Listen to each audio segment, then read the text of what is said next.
सोचिए एक बिल्कुल नया राज्य बनता है तो उसके सामने सबसे बड़ी चुनौती क्या होगी। यही ना कि अपनी इकोनॉमी को कैसे पटरी पर लाया जाए। आज हम जरा वक्त में पीछे चलेंगे और देखेंगे कि झारखंड ने अपनी पहली पहली इंडस्ट्रियल पॉलिसी के साथ इस चुनौती का सामना कैसे किया, वो भी साल 2001 में। तो इस पूरी पॉलिसी को समझने के लिए आइए इसे कुछ हिस्सों में बांट लेते हैं। सबसे पहले हम उन वादों को देखेंगे जो नए एंटरप्रेन्योर्स से किए गए। फिर हम उस बड़े विजन पर नजर डालेंगे जो इस पॉलिसी के पीछे था। उसके बाद इसकी पूरी स्ट्रैटेजी को समझेंगे, इसके इंसानी पहलू को जानेंगे और आखिर में उन खास सेक्टर्स पर फोकस करेंगे जिन्हें आगे बढ़ाने का प्लान था। तो किसी भी इंडस्ट्रियल पॉलिसी का वो कौन सा हिस्सा होता है जो उद्यमियों को यानी एंटरप्रेन्योर्स को सबसे पहले अपनी तरफ खींचता है? जाहिर है, फाइनेंशियल सपोर्ट। तो चलिए देखते हैं कि झारखंड ने नए इन्वेस्टर्स के लिए क्या क्या पेशकश की थी। जरा सोचिए, एक नए नवेले राज्य में कोई अपना बिजनेस क्यों शुरू करेगा। इसी मुश्किल को आसान बनाने के लिए झारखंड ने उद्यमियों के लिए मानो एक रेड कारपेट बिछा दिया। इसमें शानदार डिस्काउंट्स थे, सरकारी अनुदान थे और भी कई तरह की आर्थिक मदद का ऐलान किया गया था। लेकिन क्या ये पॉलिसी सिर्फ पैसे और छूट देने के बारे में थी? जी नहीं, बिल्कुल नहीं। वो तो बस एक शुरुआत थी। इसके पीछे एक बहुत बड़ा, एक दूर तक सोचने वाला लक्ष्य छिपा था, जो झारखंड के पूरे भविष्य को एक नई शक्ल देने वाला था। इसके 4 मजबूत स्तंभ थे। पहला, जो इंडस्ट्रीज पहले से मौजूद थी उन्हें सहारा देकर और मजबूत करना। दूसरा, सिर्फ प्रोडक्शन नहीं बल्कि प्रोडक्टिविटी बढ़ाना, मतलब कम लागत में बेहतर और ज्यादा सामान बनाना।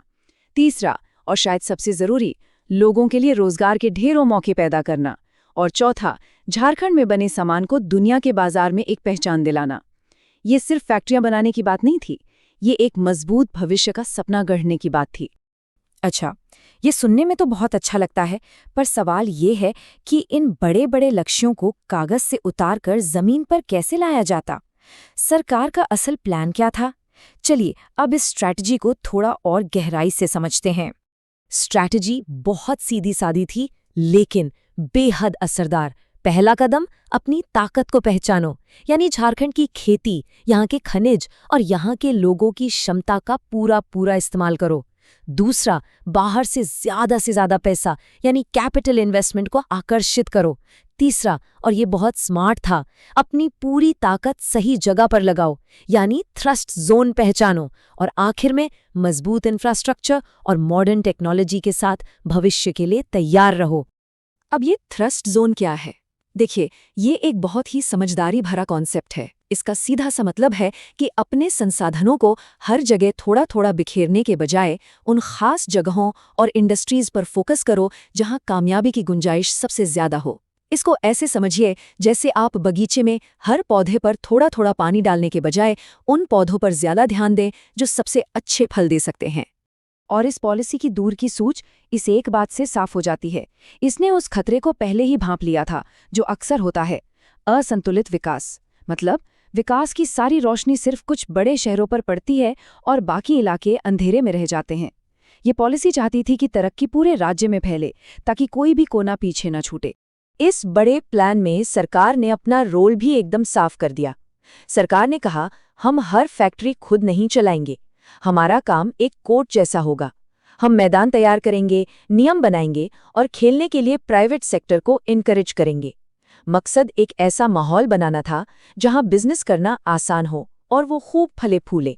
चलिए अब उस पहलू पर आते हैं जो ये दिखाता है कि ये पॉलिसी सिर्फ मशीनों, फैक्ट्रियों और पैसों के बारे में नहीं थी, ये लोगों के बारे में भी थी, और इस बारे में कि सरकार और लोगों के बीच का रिश्ता कैसा होगा। सरकार का मकसद एक सख्त हेडमास्टर बनना नहीं बल्कि एक मददगार दोस्त बनना था। इसका मतलब था लाल फीताशाही को खत्म करना, यानी बेकार की कागजी कार्रवाई के जाल को काटना, सारे प्रोसेस को इतना आसान बनाना कि हर कोई समझ सके, और एक ऐसा सिस्टम बनाना जो पारदर्शी हो और लोगों की परेशानियों को समझे और सुने। अक्सर जब कोई फैक्ट्री बंद हो जाती है तो उसे बस यूं ही छोड़ दिया जाता है, लेकिन इस पॉलिसी की सोच अलग थी। इसने उन बीमार या बंद पड़ी इंडस्ट्रीज को फिर से जिंदा करने की कोशिश की, क्योंकि एक फैक्ट्री सिर्फ एक बिल्डिंग नहीं होती, वो होती है लोगों की नौकरियां, उनके परिवारों का भविष्य और उनके सपने। इसलिए जिला लेवल पर निगरानी रखने का सिस्टम बनाया गया ताकि कोई यूनिट बीमार पड़े तो उसे वक्त पर इलाज मिल सके। और शायद इस पूरी पॉलिसी का जो सबसे दिल छूने वाला हिस्सा था, वो थी इसकी आत्मा, समावेशी विकास। इसमें साफ साफ कहा गया कि तरक्की की इस दौड़ में कोई भी पीछे नहीं छूटेगा, चाहे वो अनुसूचित जाति हो, जनजाति हो, महिलाएं हो या दिव्यांगजन। हर किसी को आगे बढ़ने का बराबर मौका देने का वादा किया गया। तो अब जब हमने बड़ी तस्वीर देख ली है, तो चलिए जरा डिटेल्स में जाते हैं। बात करते हैं उन खास इंडस्ट्रीज की जिन्हें इस पॉलिसी के तहत पंख मिलने वाले थे। और ये लिस्ट परंपरा से लेकर भविष्य की टेक्नोलॉजी तक हर चीज को अपने अंदर समेटे हुए थी। देखिए, झारखंड की असली पहचान उसके पारंपरिक कारीगरों और उनकी कला में बसती है। इस पॉलिसी ने इस बात को बखूबी समझा। मकसद सिर्फ उनकी कला को बचाना नहीं था, बल्कि उसे एक फायदेमंद बिजनेस में बदलना था। कैसे? उन्हें नई ट्रेनिंग देकर, बेहतर डिजाइन सिखाकर और सबसे जरूरी, उनके बनाए सामान के लिए बाजार ढूंढकर। अलग अलग तरह की इंडस्ट्रीज के लिए अलग अलग खास सेंटर बनाने का प्लान था। जैसे कारीगरों के लिए शिल्पग्राम और बाजार, जहां वे सीधे ग्राहकों को अपना सामान बेच सकें।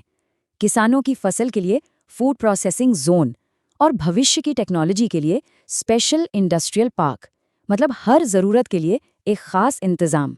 और जरा इन स्पेशल पार्क्स की लिस्ट देखिए, ये बात 2001 की हो रही है। इंफॉर्मेशन टेक्नोलॉजी, इलेक्ट्रॉनिक्स, बायोटेक्नोलॉजी, ये वो सेक्टर्स थे जो 21वीं सदी की दुनिया को चलाने वाले थे, और झारखंड इस रेस में शुरुआत से ही शामिल होने की तैयारी कर रहा था। जाहिर है, ये सारे बड़े बड़े प्लान हवा में तो बन नहीं सकते थे। इनके लिए एक मजबूत बुनियाद की जरूरत थी। इसलिए विकास के 4 पहियों यानी ऊर्जा, पानी, कम्युनिकेशन और ट्रांसपोर्ट पर बराबर का ध्यान दिया गया, क्योंकि इनके बिना कोई भी इंडस्ट्री एक कदम भी आगे नहीं बढ़ सकती। यहाँ तक कि एनर्जी के मामले में भी सोच काफी नई थी। सिर्फ बड़े बड़े पावर प्लांट्स पर निर्भर रहने के बजाय छोटे छोटे पावर यूनिट्स और सोलर विंड एनर्जी जैसे गैर पारंपरिक स्रोतों को बढ़ावा देने की बात की गई, और इस काम में भी प्राइवेट सेक्टर को एक अहम पार्टनर माना गया।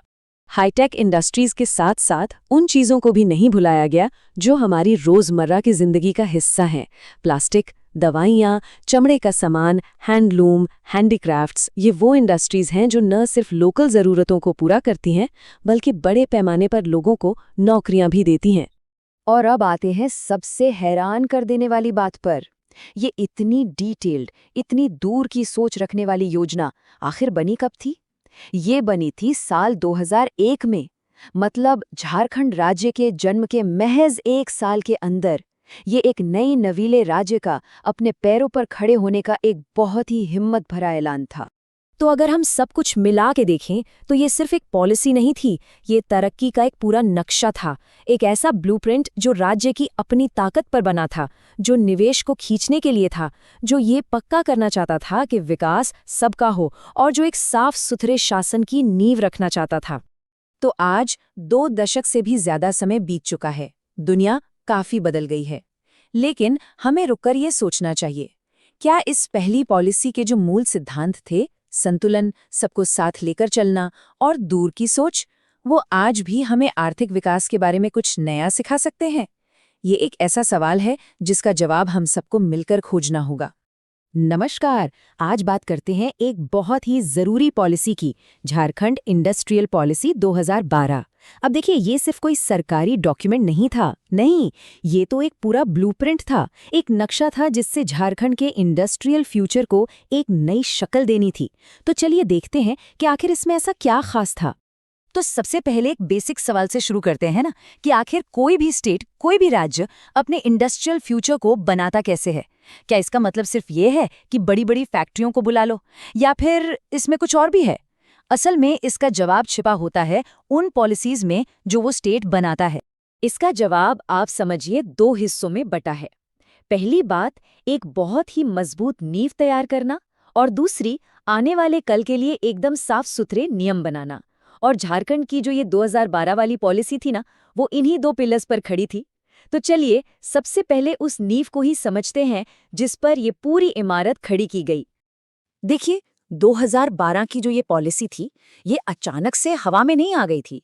नहीं, इसके पीछे एक मजबूत बेस था, और वो बेस था 2001 में आई पिछली पॉलिसी की जबरदस्त कामयाबी का। उस 2001 की पॉलिसी ने ही सच पूछिए तो झारखंड में एक इंडस्ट्रियल रेवोल्यूशन का स्टेज सेट कर दिया था। तो अब सवाल उठता है कि भाई 2001 वाली पॉलिसी आखिर कितनी सक्सेसफुल थी। चलिए, इधर उधर की बातें छोड़ते हैं और सीधे नंबर्स पर आते हैं, क्योंकि आंकड़े वो कभी झूठ नहीं बोलते। अब जरा इस नंबर पर गौर कीजिए, ये वाकई में बहुत इम्प्रेसिव है। 2001 की पॉलिसी के अंडर स्टेट में टोटल इन्वेस्टमेंट हुआ 28,424 करोड़ रुपए से भी ज्यादा।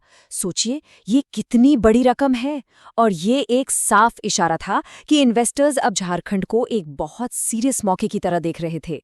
और हाँ, ये पैसा सिर्फ बैंक अकाउंट्स में नहीं पड़ा रहा, इसने असल में नौकरियां पैदा की। इन इंडस्ट्रीज ने 63,000 लोगों को डायरेक्ट एम्प्लॉयमेंट दिया। अब ये सिर्फ एक नंबर नहीं है, सोचिए, ये 63,000 परिवार हैं जिनकी जिंदगी में एक स्टेबिलिटी आई, एक मौका मिला। और सबसे मजे की बात यह है कि ये जो ग्रोथ थी ना, ये सिर्फ बड़े बड़े प्लेयर्स तक ही सीमित नहीं थी। हाँ ठीक है, 26 मेगा इंडस्ट्रीज आईं, 106 बड़ी और मीडियम इंडस्ट्रीज भी थी। लेकिन जो बात सच में चौंकाती है वो ये है कि 18,000 से भी ज्यादा माइक्रो और स्मॉल इंडस्ट्रीज, मतलब छोटे छोटे उद्योग लगे। इससे पता चलता है कि डेवलपमेंट बिल्कुल ग्रास रूट लेवल तक पहुंच रहा था।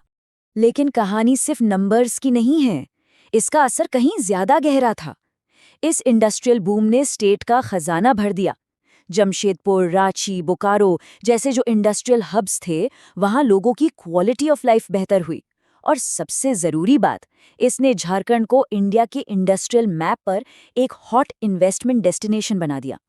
तो इस जबरदस्त ग्रोथ के पीछे कौन था, कौन सी पावर थी, वो कौन सी एजेंसी थी जो इस पूरे सक्सेस को जमीन पर उतार रही थी? चलिए मिलते हैं इस कहानी के एक बहुत ही अहम किरदार से, आईडा। IADA यानी industrial area development authority.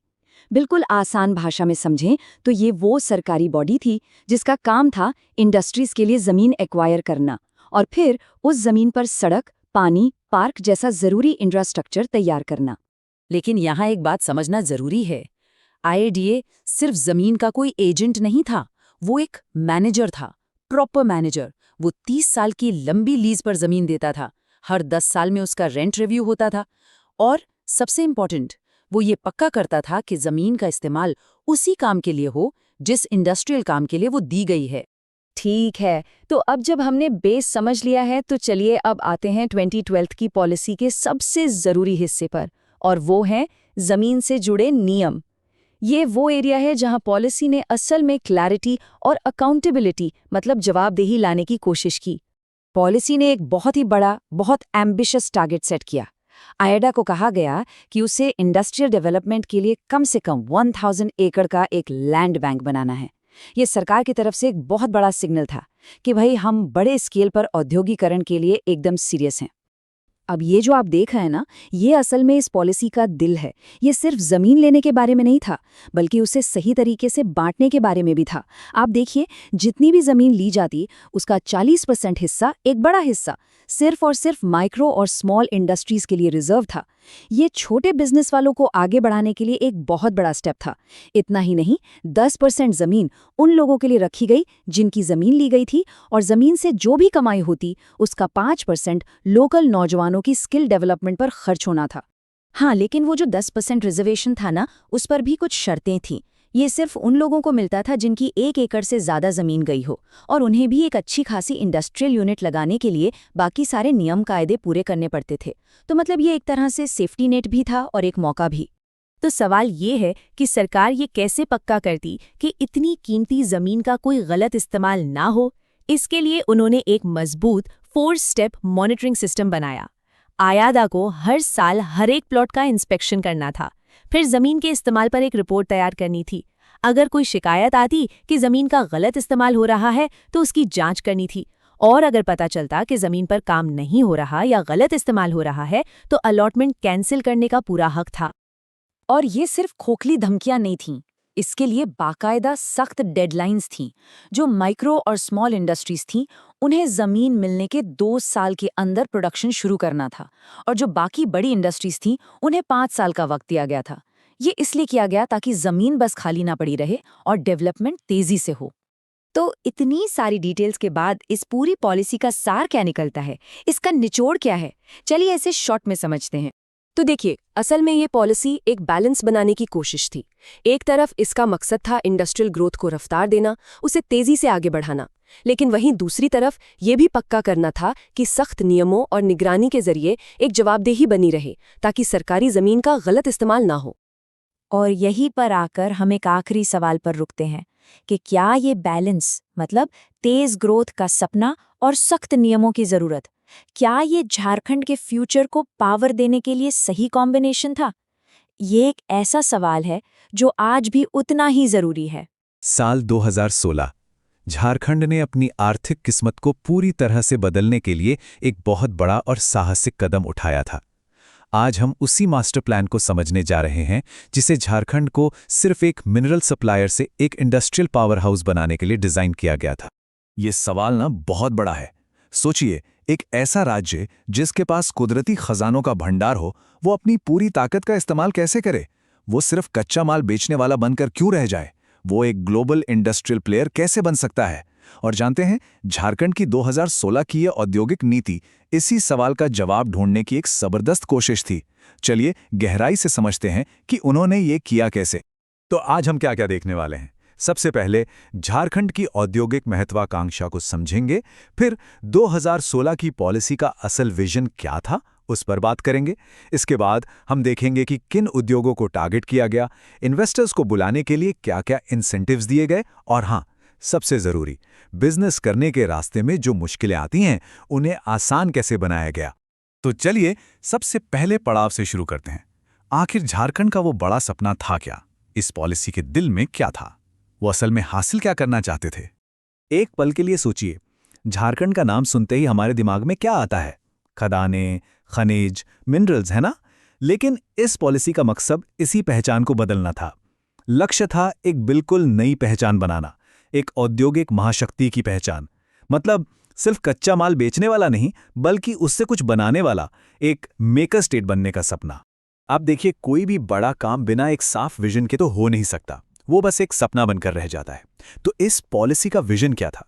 Jharkhand ने अपने लिए कैसा भविष्य देखा था जिसे वो हकीकत में बदलना चाहते थे? एक प्रमुख विश्व स्तर पर प्रतिस्पर्धी निवेश गंतव्य। सुनने में ये शायद सिर्फ भारी भरकम शब्द लगे, लेकिन असल में ये एक बहुत बड़ा ऐलान था। इस एक लाइन से झारखंड पूरी दुनिया को बता रहा था कि हम बिजनेस के लिए तैयार हैं, और हम सिर्फ भारत के दूसरे राज्यों से ही नहीं, बल्कि दुनिया के बेस्ट इन्वेस्टमेंट डेस्टिनेशन से मुकाबला करने आए हैं। तो इस बड़े विजन को हकीकत में कैसे बदला जाता, इसके लिए 5 मुख्य बातों पर जोर दिया गया। पहला, सस्टेनेबल ग्रोथ, मतलब ऐसा विकास जो लंबे समय तक चले और पर्यावरण का भी ध्यान रखे। दूसरा, मेक इन झारखंड, ताकि चीजें यहीं बने और जॉब्स भी यहीं पैदा हों। तीसरा, जाहिर है, बड़े पैमाने पर रोजगार पैदा करना। चौथा, एमएसएमईज, यानी छोटे और मझोले उद्योगों को सपोर्ट करना। और पांचवां, बिजनेस के रास्ते में आने वाली सरकारी रुकावटों को हटाना। अब देखिए, कोई भी सरकार हर सेक्टर पर एक साथ फोकस नहीं कर सकती, है ना? एक अच्छी स्ट्रैटेजी के लिए फोकस करना बहुत जरूरी होता है। तो सवाल यह है कि झारखंड ने अपनी एनर्जी और रिसोर्सेज को किन उद्योगों पर लगाया। चलिए देखते हैं। तो ये देखिए, सबसे बड़ा हिस्सा, करीब 40% मैन्युफैक्चरिंग को दिया गया। और ये बात समझ भी आती है, क्योंकि मैन्युफैक्चरिंग से ही सबसे ज्यादा जॉब्स बनती हैं। इसके बाद नंबर आता है आईटी का, जो कि फ्यूचर की इंडस्ट्री है। फिर फूड प्रोसेसिंग और टेक्सटाइल, मतलब उन सेक्टर्स पर भी ध्यान दिया गया जो राज्य की खेती की ताकत का इस्तेमाल कर सकें। काफी सोचा समझा और बैलेंस तरीका था ये। ठीक है, विजन बन गया, फोकस एरिया भी तय हो गए, लेकिन सबसे बड़ा सवाल, कोई इन्वेस्टर पैसा लगाएगा क्यों? उससे कैसे मनाया जाए? इसका जवाब था जबरदस्त इंसेंटिव्स। चलिए देखते हैं कि झारखंड ने इन्वेस्टर्स को लुभाने के लिए क्या-क्या ऑफर दिया। जरा सोचिए, कोई नई फैक्ट्री लगाना चाहता है, सबसे पहला और बड़ा खर्चा क्या होता है? जमीन की स्टाम्प ड्यूटी और रजिस्ट्रेशन फीस। अब अगर सरकार आकर कहे कि ये पूरा 100% खर्चा माफ, तो कैसा रहेगा? ये तो गेम चेंजर हो गया ना। झारखंड ने ठीक यही किया। बिजनेस शुरू करने की सबसे पहली और बड़ी लागत को ही हटा दिया। और सिर्फ इतना ही नहीं, पूरे 7 साल तक एसजीएसटी पेमेंट में 50% की छूट। 7 साल! सोचिए, किसी भी नए बिजनेस के लिए ये कितना बड़ा सपोर्ट है। इतने समय में तो कोई भी कंपनी अपने पैरों पर खड़ी हो सकती है। इस ऑफर से झारखंड एक तरह से कह रहा था कि हम सिर्फ आपको बुला नहीं रहे, हम आपके साथ मिलकर आगे बढ़ना चाहते हैं। इस टेबल में आप साफ साफ देख सकते हैं, छोटे उद्यमियों के लिए कैपिटल इन्वेस्टमेंट पर 20% की सब्सिडी थी। सभी नई यूनिट्स के लिए जीएसटी में छूट और जमीन रजिस्ट्रेशन में 100% छूट तो थी ही, और तो और जिन इंडस्ट्रीज में बिजली ज्यादा लगती है उनके लिए पावर सब्सिडी भी थी। मतलब हर तरह के इन्वेस्टर का ध्यान रखा गया था।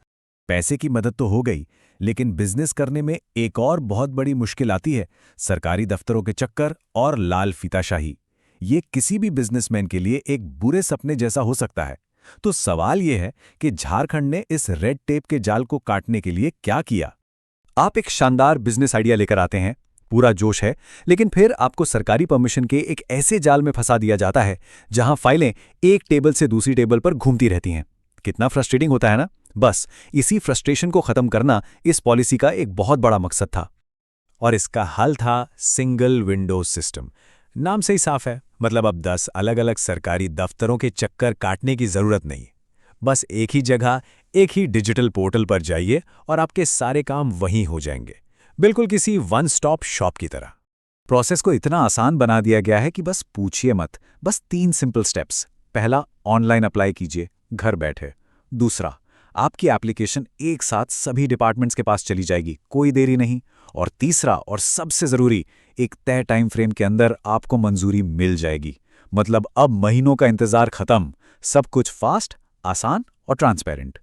तो बदलाव कितना बड़ा था आप इस तुलना से समझ सकते हैं। पहले जहां कई विभागों के चक्कर काटने पड़ते थे, अब एक सिंगल ऑनलाइन पोर्टल था। पहले जहां कोई टाइमलाइन नहीं थी, अब समय पर फैसला होता था। और जटिल कागजी कार्रवाई की जगह ले ली थी एक आसान डिजिटल प्रोसेस ने। इसका मतलब साफ था, अब बिजनेसमैन अपना कीमती वक्त कागजों में नहीं बल्कि अपने बिजनेस को बढ़ाने में लगा सकते थे। तो ये थी झारखंड की 2016 की इंडस्ट्रियल पॉलिसी। एक बड़ा विजन, शानदार इंसेंटिव्स और आसान प्रक्रिया। कागज पर तो ये एक परफेक्ट प्लान लगता है, लेकिन असली सवाल तो हमेशा यही होता है कि जमीन पर इसका असर कितना हुआ। क्या ये पॉलिसी वाकई झारखंड का भविष्य बदल पाई? ये एक ऐसा सवाल है जो हमें सोचने पर मजबूर करता है ना? झारखंड, ये नाम सुनते ही आपके मन में क्या आता है? शायद घने जंगल, कोयले की खदानें और अकूत खनिज संपदा, है ना? लेकिन एक सवाल हमेशा से रहा है कि इतनी दौलत होने के बावजूद झारखंड आर्थिक तरक्की की दौड़ में थोड़ा पीछे क्यों रह गया? और इससे भी बड़ा सवाल, इस तस्वीर को बदलने के लिए क्या हो रहा है? आज हम बात करेंगे झारखंड की 2021 की इंडस्ट्रियल और इन्वेस्टमेंट प्रमोशन पॉलिसी की। एक ऐसा प्लान जो झारखंड का भविष्य बदलने का दावा करता है। देखिए, ये सवाल सिर्फ झारखंड का नहीं है। ये सवाल हर उस जगह का है जहां जमीन के नीचे तो खजाना है, पर लोगों की जेब तक उसकी पहुंच नहीं है। तो असल मुद्दा ये नहीं है कि आपके पास क्या है, बल्कि ये है कि आप उस खजाने को सबके लिए तरक्की के मौके में कैसे बदलते हैं। और यही सोच इस पूरी पॉलिसी के केंद्र में है। तो चलिए इस कहानी को परत दर परत खोलते हैं। सबसे पहले हम समझेंगे कि ये पॉलिसी लाने की जरूरत ही क्यों पड़ी। फिर हम जानेंगे कि इस पॉलिसी का विजन क्या है, ये झारखंड को कहाँ ले जाना चाहती है। उसके बाद देखेंगे कि निवेशकों को लुभाने के लिए क्या-क्या ऑफर दिए जा रहे हैं, किन खास सेक्टर्स पर फोकस है, और आखिर में इसका बड़ा मकसद क्या है, एक नए झारखंड का निर्माण। कहते हैं ना, किसी भी इलाज से पहले बीमारी को ठीक से समझना बहुत जरूरी है। तो चलिए पहले ये देखते हैं कि 2021 से पहले झारखंड की आर्थिक सेहत कैसी थी और चुनौतियां क्या-क्या थीं। झारखंड की कहानी में एक अजीब सा विरोधाभास रहा है। एक तरफ कुदरत ने उसे बेहिसाब दौलत दी है, लेकिन दूसरी तरफ असली चुनौती हमेशा से यही रही है कि इस कागजी दौलत को जमीनी हकीकत में कैसे बदला जाए। एक ऐसी हकीकत जहां इंडस्ट्रीज लगे, विकास हो और सबसे जरूरी, वहां के लोगों को रोजगार मिले। तो असल में दिक्कतें एक नहीं कई थीं। अर्थव्यवस्था सिर्फ माइनिंग पर बहुत ज्यादा निर्भर थी, उसे और फैलाने की जरूरत थी। राज्य के युवाओं में नौकरियों की जबरदस्त मांग थी। इंडस्ट्री लगाने की क्षमता तो थी, पर उसका पूरा इस्तेमाल नहीं हो पा रहा था। और इन सब समस्याओं का एक ही हल था, बाहर से पैसा आए, यानी प्राइवेट सेक्टर का इन्वेस्टमेंट आए। और इन्हीं सब चुनौतियों के जवाब में सरकार लेकर आई Jharkhand industrial and investment promotion policy 2021। ये सिर्फ एक सरकारी दस्तावेज नहीं है, बल्कि इसे आप आने वाले 5 सालों के लिए झारखंड के विकास का एक रोड मैप कह सकते हैं। तो आखिर ये JIP 2021 है क्या? बिल्कुल सीधे और सरल शब्दों में कहें तो ये एक 5 साल का मिशन है जिसका सिर्फ एक ही लक्ष्य है, झारखंड को देश और दुनिया के इन्वेस्टर्स के लिए एक हॉटस्पॉट बनाना, एक ऐसी जगह जहां लोग पैसा लगाने के लिए आगे आएं। और यही इस पूरी पॉलिसी की आत्मा है। देखिए, मकसद सिर्फ ये नहीं है कि बड़ी-बड़ी फैक्ट्रियां खड़ी कर दी जाएं। मकसद है एक ऐसा इकोसिस्टम, एक ऐसा माहौल तैयार करना जहां इंडस्ट्रीज खुद ब खुद फलें फूलें, जिससे लोगों को अच्छी नौकरियां मिलें और उनकी जिंदगी बेहतर हो। अच्छा, तो अब आता है सबसे बड़ा सवाल। कोई भी इन्वेस्टर अपना पैसा झारखंड में क्यों लगाएगा? सिर्फ अच्छी-अच्छी बातों से तो काम नहीं चलेगा, है ना? बिल्कुल नहीं। इसका जवाब छिपा है ठोस फायदों में, यानी इंसेंटिव्स और सब्सिडीज में। चलिए इन मुश्किल से दिखने वाले शब्दों को आसान भाषा में समझते हैं। कैपिटल सब्सिडी का मतलब है कि अगर आप मशीनरी लगाते हैं तो सरकार उस पर सीधी-सीधी छूट देगी। SGST में छूट मतलब कुछ सालों तक आपको टैक्स की चिंता करने की जरूरत नहीं, और स्टैम्प ड्यूटी और बिजली शुल्क में छूट से बिजनेस चलाने का रोज का खर्च कम हो जाता है। मतलब हर कदम पर सरकार मदद करने को तैयार है। अब जरा इस नंबर पे गौर कीजिए, 40% तक। ये कोई छोटा मोटा डिस्काउंट नहीं है। इसका मतलब ये है कि अगर कोई खास सेक्टर में 10 करोड़ की मशीनरी लगाता है तो सरकार उसे 4 करोड़ रुपए तक की मदद कर सकती है। अब ये एक ऐसा ऑफर है जिसे कोई भी स्मार्ट इन्वेस्टर नजरअंदाज नहीं कर सकता। लेकिन ये पॉलिसी सबको एक ही तराजू में नहीं तोलती। ये एक स्मार्ट रणनीति पर काम करती है, यानी अपनी सारी ताकत और सारे संसाधन उन चुनिंदा सेक्टर्स पर लगाना जहां से सबसे ज्यादा और सबसे तेज ग्रोथ मिलने की उम्मीद है। तो सरकार अपना सबसे बड़ा दांव किन सेक्टर्स पर लगा रही है? ये हैं टेक्सटाइल्स यानी कपड़ा उद्योग, फूड प्रोसेसिंग, ऑटोमोबाइल और उसके पार्ट्स, IT सेक्टर और रिन्यूएबल एनर्जी यानी सौर ऊर्जा जैसे क्षेत्र। इन्हें भविष्य के ग्रोथ इंजन के तौर पर देखा जा रहा है। तो एक आम इंडस्ट्री और इन प्रायोरिटी सेक्टर्स की इंडस्ट्री होने में फर्क क्या है? फर्क जमीन आसमान का है। जहां आम इंडस्ट्रीज को स्टैंडर्ड फायदे मिलते हैं, वहीं इन खास सेक्टर्स के लिए तो मानो खजाना ही खोल दिया गया है। इन्हें सब्सिडी भी ज्यादा मिलेगी, इनके लिए अलग से इंडस्ट्रियल पार्क भी बनेंगे और सरकारी मंजूरियों के लिए एक super fast single window system भी होगा ताकि कोई काम रुके नहीं। ठीक है, तो हमने ये समझ लिया कि पॉलिसी क्या है और ये कैसे काम करेगी। पर अब बात करते हैं इसके अंतिम लक्ष्य की। इन सब का नतीजा क्या निकलेगा?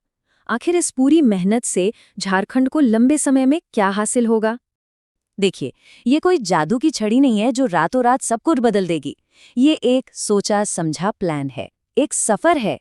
2021 में इस पॉलिसी का बीज बोया गया, धीरे धीरे बड़ी बड़ी परियोजनाओं पर काम शुरू हुआ और 2026 तक इसके फल यानी तय किए गए इन्वेस्टमेंट और रोजगार के लक्ष्य को हासिल करने की उम्मीद है।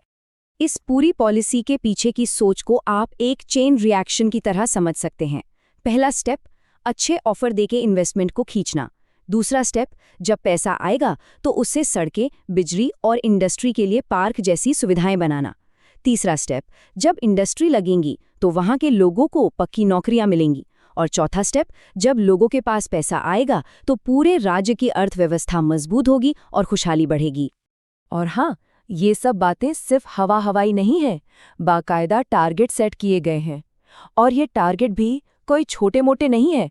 लक्ष्य है 1 लाख करोड़ रुपए का नया निवेश लाना और 5 लाख नई नौकरियां पैदा करना। इन्हीं नंबरों से आने वाले वक्त में इस पॉलिसी की कामयाबी या नाकामी को आंका जाएगा। तो अंत में इन सारी योजनाओं, इन सारे नंबरों और इन सारी कोशिशों का एक ही मकसद है, एक ऐसे झारखंड का निर्माण करना जो अपने पैरों पर खड़ा हो, जो इंडस्ट्री में आगे हो और जहां हर नागरिक की जिंदगी में खुशहाली हो। तो सवाल आखिर में यही है, क्या ये 5 साल का प्लान वो चाबी साबित होगा जो झारखंड की किस्मत का ताला हमेशा के लिए खोल देगी? कागज पर तो ये योजना बहुत मजबूत और शानदार दिखती है, लेकिन असली परीक्षा तो जमीन पर ही होगी। इस सफर पर नजर बनाए रखना हम सभी के लिए दिलचस्प होगा।